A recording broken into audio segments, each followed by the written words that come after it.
بسم اللہ الرحمن الرحیم۔ اللہ کے نام سے شروع جو بڑا مہربان اور نہایت رحم کرنے والا ہے۔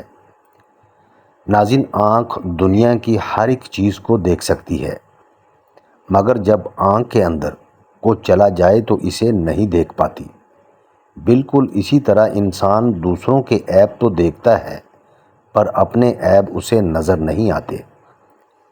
ناظرین، حضرت علی رضی اللہ تعالی عنہ نے ارشاد فرمایا، اگر تم اس وقت مسکرا سکتے ہو جب تم پوری طرح ٹوٹ چکے ہو تو یقین جانو دنیا میں تمہیں کبھی کوئی نہیں توڑ سکتا۔ ناظرین، سچا انسان جذباتی ہوتا ہے مگر منافق نہیں ہوتا۔ حضرت علی رضی اللہ تعالی عنہ جب بھی اذان سنتے تو کانپنے لگتے اور چہرے کا رنگ سرخ ہو جاتا۔ کسی نے پوچھا تو بتایا کہ اتنی بڑی ہستی کا بلاوا آیا ہے، نہ جانے میں حق ادا کر پاؤں گا بھی یا نہیں۔ دودھ پیتے موسیٰ غرق نہیں ہوئے، حالانکہ وہ اپنی کمزوری کی انتہا پر تھے۔ فرعون غرق ہو گیا، حالانکہ وہ اپنی طاقت کی انتہا پر تھا۔ تکبر چاہے طاقت کا ہو، دولت کا ہو، حسن کا ہو، علم کا ہو، حسب و نسب کا ہو، حتیٰ کہ تکبر چاہے تقوی کا ہی کیوں نہ ہو، انسان کو رسوا کر کے ہی چھوڑتا ہے۔ عاجزی اختیار کریں، کیونکہ انسان کی اکڑ خدا کی پکڑ پر ختم ہو جاتی ہے۔ دل میں کھوٹ ہو تو دعا، عطا اور محبت تینوں رستہ بدل لیتی ہیں۔ جب بندہ مخلص ہو تو عزت اللہ پاک دیتا ہے۔ اگر معاملہ حقائق کو پیش نگاہ رکھتے ہوئے حقیقت سے سبق سیکھنے کا ہو تو نصیب والے چیونٹی سے بھی سبق سیکھ لیتے ہیں، اور اگر نصیب میں نہ ہو تو کائنات کی تمام کتابیں ردی کے ڈھیر سے زیادہ کچھ بھی نہیں۔ ناظرین، دل میں منافقت رکھ کر زبان کا میٹھا بننا ہمیں نہیں آتا۔ جسے عزت دی دل سے دی، جسے چھوڑا دل سے چھوڑا۔ جنگ محبت سے بہتر ہے، کیونکہ جنگ کے آخر میں تم زندہ رہتے ہو یا مر جاتے ہو، لیکن محبت کے آخر میں تم نہ تو مرتے ہو نہ جیتے ہو۔ اگر تمہارے رزق میں سے دوسروں کی ضروریات پوری ہو رہی ہیں تو تم خوش قسمت ہو کہ تمہارا رب تمہارا رزق پاک کر رہا ہے۔ مضبوط تو وہ لوگ ہیں جو رونے کے بعد اپنے آپ کو خود سمجھائیں کہ اللہ ہے نا، سب ٹھیک ہو جائے گا۔ میری ماں مجھ کو معاف کرتی رہتی تھی میرے رب کی طرح۔ یا مالک یوم الدین، تو میری ماں کو معاف فرما، قبر میں بھی اور حشر میں بھی۔ رسول اللہ صلی اللہ علیہ وسلم نے ارشاد فرمایا، جنتیوں کی کل 120 صفیں ہوں گی، ان میں سے 80 صفیں صرف میری امت کی ہوں گی۔ ناظرین، رسول اللہ صلی اللہ علیہ وسلم نے ارشاد فرمایا، ہر دن صبح 2 فرشتے اترتے ہیں، ان میں سے ایک دعا کرتے ہوئے کہتا ہے، اے اللہ، خرچ کرنے والے کو بہتر بدل عطا کر، اور دوسرا التجا کرتا ہے، اے اللہ، جو خرچ نہ کرے اس کا مال تلف فرما دے۔ ناظرین، بابا جی فرماتے ہیں کہ انسان کی فطرت ہوتی ہے کہ وہ کسی بھی چیز کی 2 مرتبہ قدر کرتا ہے، ملنے سے پہلے، دوسرا کھو دینے کے بعد۔ ناظرین، انسان کو بولنا سیکھنے میں 2 سال لگتے ہیں، لیکن کون سا لفظ کہاں بولنا ہے یہ سیکھنے میں پوری زندگی گزر جاتی ہے۔ فرمان آخری نبی صلی اللہ علیہ وسلم ہے، تمہارا اپنے مسلمان بھائی کے دل میں خوشی داخل کرنا مغفرت کو واجب کرنے والے اعمال میں سے ہے۔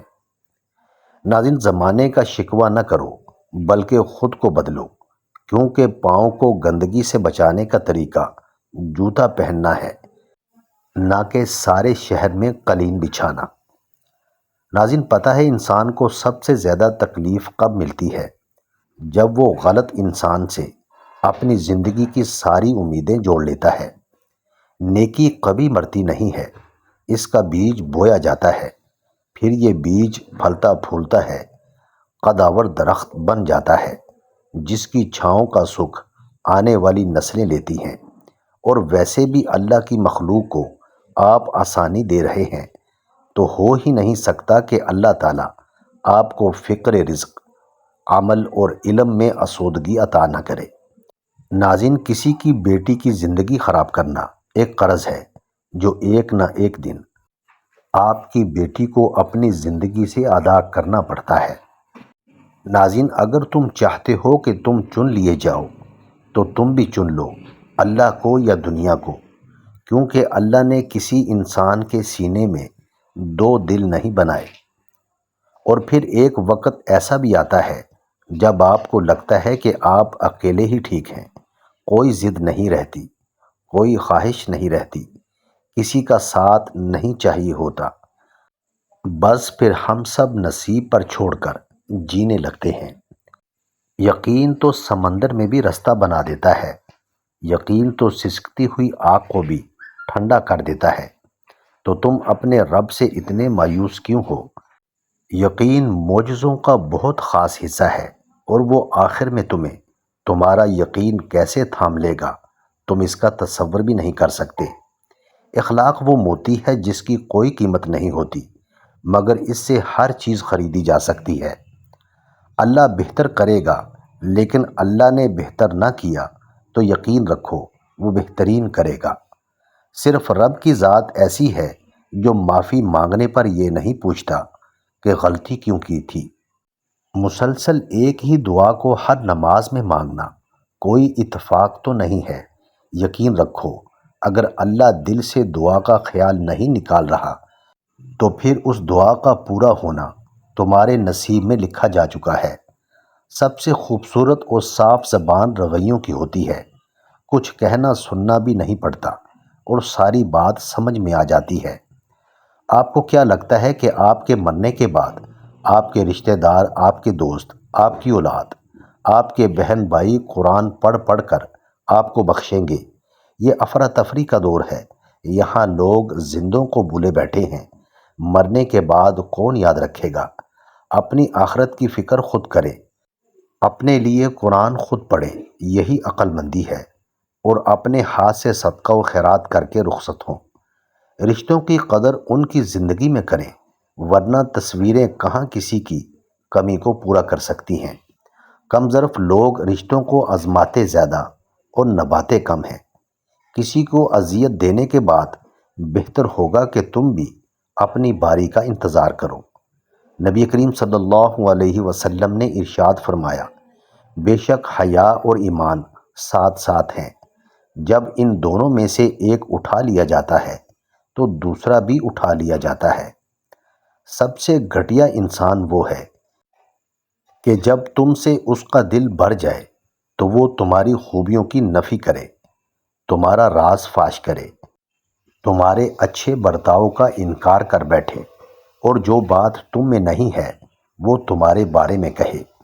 ناظرین، عورت کی فطرت ہے کہ وہ گھر کی خاطر بہت سی قربانیاں دیتی ہے، کڑوی باتیں اور تلخ رویے تک سہ جاتی ہے، مگر جب اس کا ہم سفر ہی اس کو نظر انداز کر دے تو اندر سے ٹوٹ جاتی ہے۔ عورت کا حوصلہ اس کا شریک حیات ہی ہوتا ہے۔ جب آپ روشنی میں ہوتے ہیں تو ہر چیز آپ کا پیچھا کرتی ہے، لیکن جیسے ہی اندھیرے میں داخل ہوتے ہیں آپ کا اپنا سایہ بھی ساتھ چھوڑ جاتا ہے۔ حضرت موسیٰ علیہ السلام کلیم اللہ تھے، روزانہ اپنے رب سے ہم کلام ہوتے تھے۔ ایک دن حکم ہوا کہ موسیٰ جاؤ اور اپنے سے کمتر کو تلاش کر کے لے آؤ۔ موسیٰ علیہ السلام نے حکم خدا سے ساری کائنات چھان ماری، مگر اپنے سے کم کسی کو نہ پایا۔ شام کو خالی ہاتھ لوٹے۔ اللہ پاک نے فرمایا کہ اے موسیٰ، اگر آپ ایک بکری کے بچے کو ہی لے آتے تو ہم آپ کو نبوت سے محروم کر دیتے۔ کسی کو اپنے سے حقیر نہ سمجھو، کیونکہ اللہ نے ہر کسی میں کوئی نہ کوئی خوبی ضرور رکھی ہے۔ ناظرین، بلی گھر میں نظر آ جائے تو اسے دودھ، گوشت کا ٹکڑا یا روٹی کھلا دیں، آپ کے رزق کے دروازے کھل جائیں گے۔ رسول کریم صلی اللہ علیہ وسلم نے ارشاد فرمایا، جو شخص روزانہ قرآن کریم کی 200 آیات دیکھ کر تلاوت کرے گا، اس کی قبر کے ارد گرد کی 7 قبر والوں کے حق میں اس کی شفاعت قبول کی جائے گی، اور اللہ تعالیٰ اس کے والدین کے سر سے بھی عذاب ہلکا کر دے گا، اگرچہ وہ مشرک ہی کیوں نہ ہو۔ ناظرین، اگر تمہیں پتہ چل جائے کہ تمہارا رزق اللہ کے پاس ہے تو تم رزق تلاش نہ کرو بلکہ اللہ کو تلاش کرو۔ جس کے پاس تمہارا رزق ہے۔ صبر کرنا اور قدر کرنا نصیب والوں کے حصے میں آتا ہے، کیونکہ صبر آپ کو ہیرا بناتا ہے اور قدر کرنا ہیروں سے ملوا دیتا ہے۔ ناظرین، ویڈیو اچھی لگے تو چینل کو سبسکرائب کریں، لائک کریں اور کامنٹ باکس میں اپنے شہر کا نام ضرور ٹائپ کریں۔ جزاک اللہ خیر۔